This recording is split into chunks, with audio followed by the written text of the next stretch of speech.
We are going to be getting an update from the NTSB following the building explosion that took place in downtown Youngstown yesterday. This is video that everybody, or 2 days ago, excuse me, this is video that everyone has become very familiar with. But the question that I know many are wondering is, why is the NTSB the one that is looking into this? That is the answer we are hopefully going to be getting in relation to this. Now, in the research that I have done as we look live right now from the podium, it seems that the NTSB would not be investigating unless it was one of their properties. Let's take you to the press conference now. I'm Tom Chapman. I'm a board member with the National Transportation Safety Board. I'm joined by our investigator in charge, Kim West. I want to begin by extending our most sincere condolences to those impacted by this tragedy. On behalf of all of us at NTSB, we extend our sincere sympathies to the friends and families of those victims of this tragedy. And we want you to know that we are very, very sorry for your loss. We are grateful to and want to commend the law enforcement and first responders personnel who participated in the emergency response, as well as the hospital staff responsible for treating the injured. Yesterday, NTSB launched a team to investigate the Tuesday afternoon explosion of a building in downtown Youngstown. The incident resulted in at least one fatality and multiple serious injuries.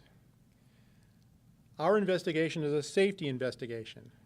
It is parallel to and will be coordinated with investigations on the part of other regulatory agencies. Here is what we know. On May 28, 2024, at 2:44 p.m. Eastern Time, an explosion occurred at the Realty Tower in Youngstown, Ohio, located at 47 East Federal Street. The building holds a Chase Bank branch, other offices, and residential apartments. Enbridge Gas of Ohio is the surface provider for the area, and the main gas line that serviced the affected address runs in front of the damaged building along East Federal Street and Market Street. Subsequent to the explosion, Public Utilities Commission of Ohio, which is the regulatory authority, and Enbridge Gas gained access to the basement. A below-ground service line that was pressurized but not actively servicing the building was found to be cut. Enbridge Gas then cut off and plugged the service where it connected to the basement. Tests were then run to confirm that the steps to depressurize the inactive service line were successful. Preliminary information suggests that work crews were present in the basement of the building for the purpose of clearing out old utility infrastructure. A possible third-party cut to the pressurized service line is a central focus of our investigation to determine the cause of the gas release and subsequent explosion. Multidisciplinary investigators from NTSB's rail, pipeline, and hazardous materials teams arrived yesterday. This morning, I joined our investigators for a preliminary investigation of the explosion site. The NTSB team is led by Kim West, who is the investigator in charge. Kim is a 3-year veteran of the NTSB with an impressive background and history in both government and industry, all relating to pipeline safety. Kim and our team will examine the areas of operations and integrity management, survival factors, emergency response, and human performance. With regard to this tragedy, we are particularly interested in issues relating to gas line failure and system integrity management, third-party work in the vicinity of gas lines, and emergency response. In addition to our investigators, we have a specialist from our Office of Transportation Disaster Assistance on scene who will be working closely with the families and local agencies to provide support to those involved. Our investigative team will be on scene for approximately 1 week. A preliminary report is expected to be published in about 30 days. Final reports from NTSB take between 12 and 24 months to complete. I also want to offer additional information about the mission of the National Transportation Safety Board. NTSB is an independent federal agency. We are charged by Congress with investigating every civil aviation accident in the United States and significant accidents in railroad, highway, marine, and pipeline. We also issue safety recommendations aimed at preventing future accidents. We are closely working with the Pipeline and Hazardous Materials Safety Administration, the Public Utilities Commission of Ohio, and other federal, state, and local agencies. We are grateful for the support of these agencies. We encourage witnesses or those with information relevant to the investigation, including any video footage, to contact the NTSB by email at witness@ntsb.gov. And let me repeat the email address. It's witness@ntsb.gov. Our investigators will work to thoroughly document relevant evidence and gather additional factual information. Our mission is to understand not just what happened, but why it happened, and to recommend changes to prevent it from happening again. We will not be determining the probable cause of the accident while we are on scene, nor will we speculate about the cause. These are the first steps in a lengthy investigatory process. Once again, we extend our condolences to the families, and we thank the first responders for their efforts.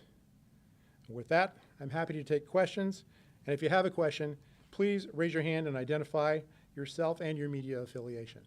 Yes, sir. Jack Shea, Fox 8 News in Cleveland.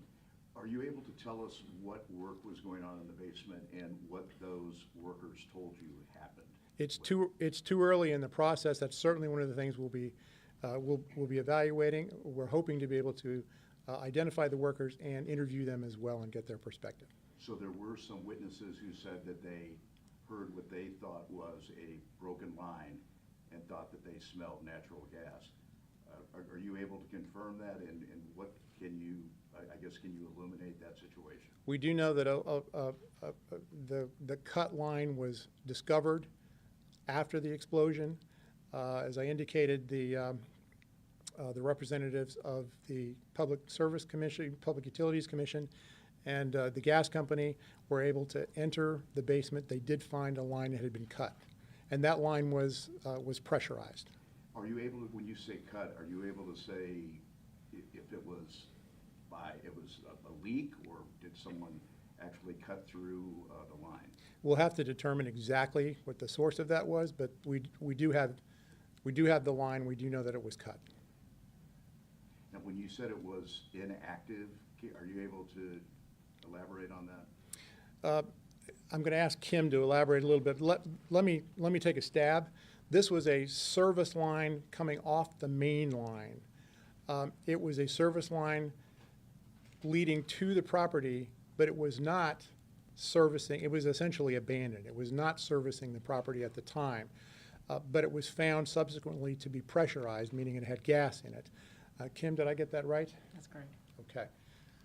I'm learning. Kim, you want to address that? You want to Actually, elaborate? you did very Did well. I? Okay. There we go. Got it. I'm sorry. Yes, ma'am. So, a line that's not in service, there should be no gas in it, is that right? Ideally, there should be no gas in it.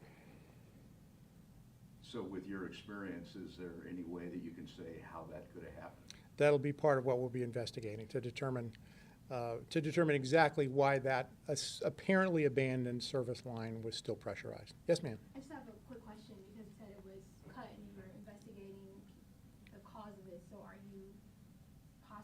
could this possibly be an act of domestic terrorism at all? No, there's no evidence at all that there was anything nefarious about what happened. And just to follow up on that, it's an old building. We know a lot of these old buildings have asbestos in it. Were any of the fumes toxic at all?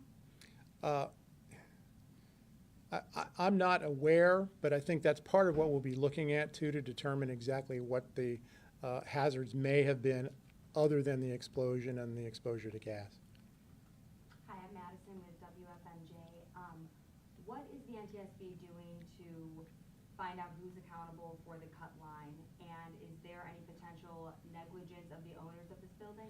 Well, I want to just stress that our role is not to assign blame or fault. Our role is to determine what happened. So we're not looking to determine negligence, we're not looking to determine fault, we're just looking to determine what the facts are. Once we determine what those facts are, we will make them available to the public through a final report. There are other forms for determining whether there was negligence or fault. That's just not our role. Typically, what would be the event in which a line would get cut? Like what type of things would happen that would lead to that? Well, one of the things we are examining, as I indicated, is third-party work in the presence of these lines and whether that may have been a factor in this line being cut. Tom, can you describe the work that was being done in the basement? What we know is that there was work being done in the basement, reportedly to clear out old infrastructure, essentially artifacts of old infrastructure, such as pipes, such as wires, that sort of thing. That's what we understand. That's still part of what we're investigating. We haven't established that definitively. Just so I'm clear, I'm sorry, Denise Dick from the Business Journal. The third party would be that you're talking about would be the people, the workers, right? Yes, correct.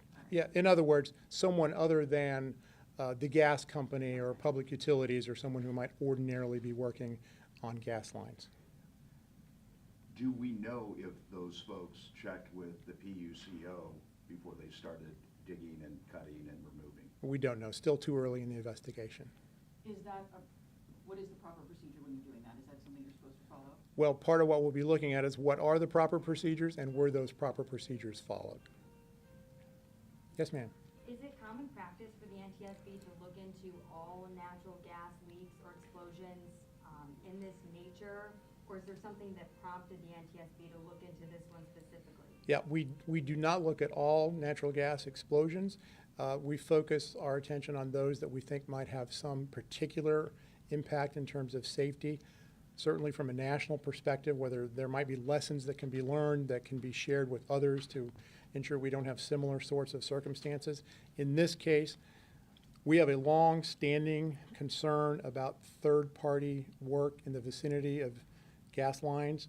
That's a major element in this investigation. We're also concerned about gas line system integrity. Here we have a line that apparently was an abandoned line and yet was pressurized. We want to learn more about why that happened and what we can do to help ensure that that doesn't happen again in the future. Do you know how long the gas was leaking? I don't know exactly how long the gas was leaking. Kim, it's my understanding this happened very quickly, correct? That's correct. Yeah. Is this a common Yes, sir. occurrence in older buildings? I don't think it's a common occurrence, no. I mean, I'm sure you hear about this sort of thing happening from time to time, but it's not common. This is a particularly catastrophic. We were down this morning to see the site, and the damage down there is stunning. Other questions? Stunning in its, It's rest of it? devastating, yeah. It's the damage to the building is devastating, yeah. Yeah. It's difficult to get a perspective from the photos and the video that you've seen, but when you're up close to it and you see how deep it goes down into the basement area and how much damage there was and the size of the structures that were damaged, it gets your attention. Yes, ma'am.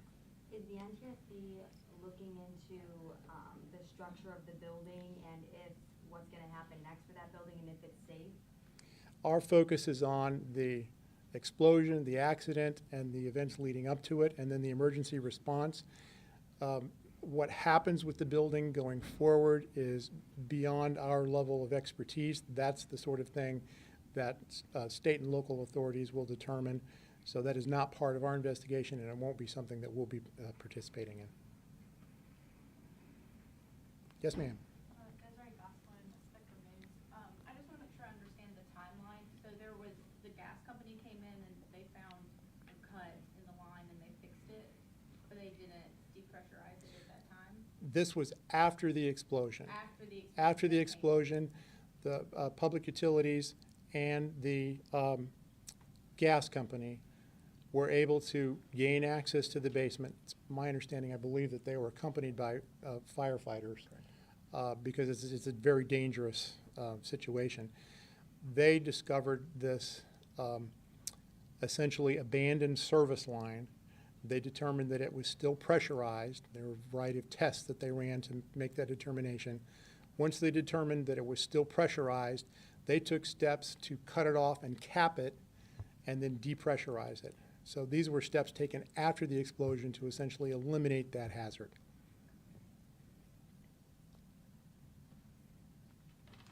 I thank you all very much for your interest.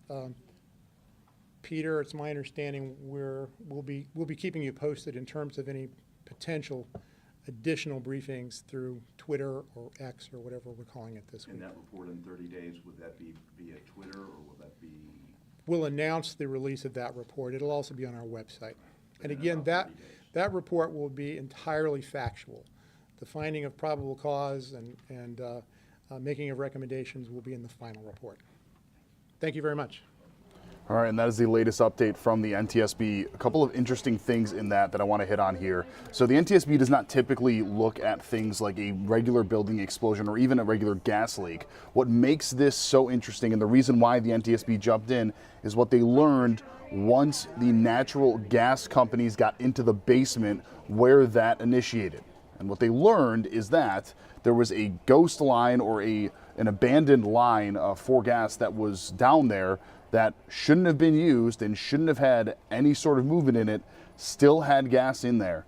And that ultimately, they believe, could potentially have been part of the cause. And the belief is that a third party cut the line at some point, potentially releasing gas in there. They don't know when that third party could have done that because they just learned about the fact that this had happened following the explosion. The NTSB, the reason why they said that they were working on this is because they have taken a particular interest in certain gas lines that have been cut by third parties and not done by a gas company or an owner of a building or a proper company, ultimately leading into explosions like the one that we saw a couple of days ago. So that is why they are there. They said they're going to be there for about a week. Their preliminary investigation will have some results in about 30 days, and then 12 to 24 months, that's when we're going to see ultimately the result of that investigation. We're going to have much more on this today on 19 News, of course, at 4 o'clock, where our news coverage just kicked off about 18 minutes ago. It's going to go on until about 6:30, so we hope to see you all there. For now, I'm Jeff Slauson of 19 News. Have a great day. Much more to come, both on air and online.